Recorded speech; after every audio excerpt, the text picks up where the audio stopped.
Hi friends, welcome to சின்னு மாரி channel. இன்றைக்கி நாங்கள் மஷ்ரூம் ஃப்ரை பண்ண போகிறோம். இது பாருங்கள் மஷ்ரூம் எப்படி இருக்குது. இதை ஃபஸ்ட் நம்ம வாஷ் பண்ணிக்கணும். நல்லா வாஷ் பண்ணதும் பார்த்தீங்களா எவ்வளோ அழகாக இருக்குது. எல்லா விலையும் முட்டை மாதிரி இருக்குது. முட்டைக்கும் மஷ்ரூமுக்கும் வித்தியாசமே தெரியல.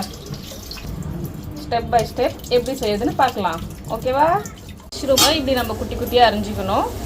அப்புறம் தேவையான அளவுக்கு வெங்காயம், ஒரு சின்னதாக தக்காளி, பச்சை மிளகா போதும். இவ்வளோதான். இதுக்கப்புறம் நம்ம கடாயை ஆன் பண்ணலாம். கட்டுறேன், வானல் கட்டு. எண்ணெய் காஞ்சிருச்சு.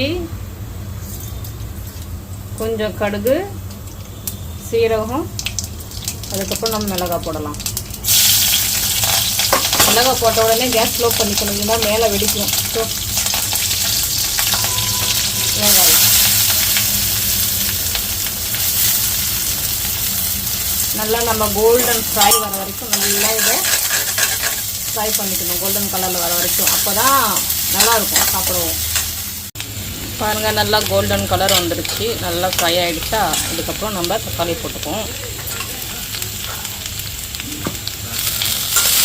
தக்காளி போட்டு கொஞ்சமாக ஃப்ரை பண்ணிவிட்டு இது கூடவே கொஞ்சமாக மஞ்சள்தூள் போட்டுப்போம்.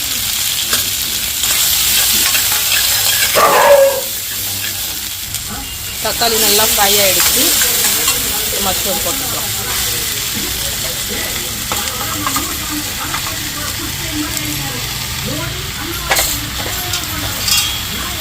மஷ்ரூம் போட்டு நல்லா கிண்டிக்கலாம்.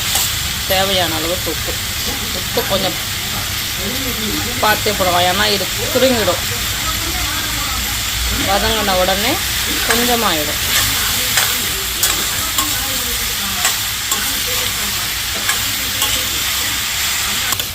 நல்லா இதை வந்துங்க விடணும். தண்ணியே ஊற்றக்கூடாது. கொஞ்சம் கொடுங்க பாருங்கள், தானாகவே தண்ணி வரும்.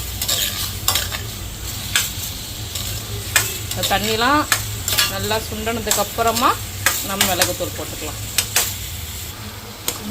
இது நல்லா ஃப்ரை ஆகிடுச்சு. ஆனால் இன்னும் கொஞ்சம் தண்ணி இருக்குது, அதுவும் நல்லா வணங்கட்டும். அப்புறமா நம்ம மசாலா போடலாம். இதோ நல்லா ஃப்ரை ஆகிடுச்சு மஷ்ரூம். இப்போ கொஞ்சமாக தேவையான அளவுக்கு மிளகுத்தூள் போட்டுக்கலாம். நான் 1.5 ஸ்பூன் சின்ன ஸ்பூனில் போட்டிருக்கேன். அப்புறம் ஒரு 2 ஸ்பூன் அளவுக்கு மல்லித்தூள்.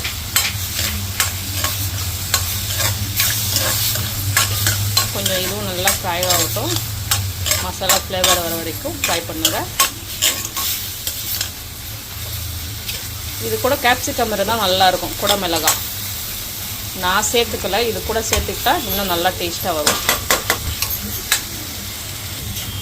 இதோ நம்ம மஷ்ரூம் ஆல்மோஸ்ட் ரெடி ஆகிடுச்சு. அவ்வளோதான். கொஞ்சமாக கொத்தமல்லி தூவிக்கலாம். நம்ம மஷ்ரூம் ரெடி ஆகிடுச்சு.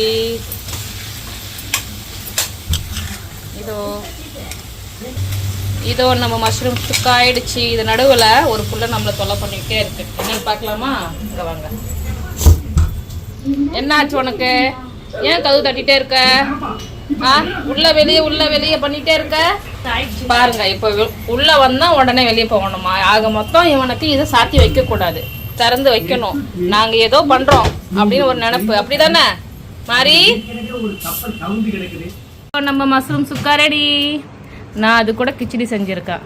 நான் கிச்சடி கூட சாப்பிடுவேன். நீங்கள் சப்பாத்தி, பூரி எது கூட வேணாலும் செய்யலாம். எல்லாத்துக்கு கூட நல்லாயிருக்கும். நீங்கள் செஞ்சு பார்த்துட்டு எப்படி இருக்குன்னு கமெண்ட் பண்ணுங்கள். இன்னொரு வீடியோவில் சந்திப்போம். டாட்டா.